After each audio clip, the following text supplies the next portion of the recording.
Hey everybody, what's up and welcome back to today's video guys. And today guys, I'm going to be showing you how to add categories to your store in Ecwid.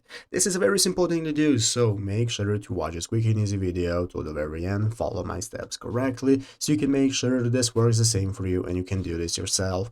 But yeah guys, let's get straight into it. So the first thing you want to do is to go ahead and open up the official Ecwid website right here at ecwid.com if you've not already, and after opening it up you'll be greeted by this main page right here where in the upper right corner you can get started with logging into your account. So if you do not already have one, just go and create a new one, and after logging in successfully you'll be greeted by this home page right here where in the left side of the screen you can find all the sections you can access, such as dashboard, sales, catalog, and so on. So let's go ahead and take a look at how we can get started with setting up categories for our products. What we're looking for is right here at the left side of the screen. You want to open up the catalog option. By opening a catalog, you can take a look at all the products that you have, but also the category section. So if you open up categories, it's going to look like this, where you can get started with adding a root category. Once you have your root category, let's go ahead and create a root category. As you can see, you can give it a name right here, test.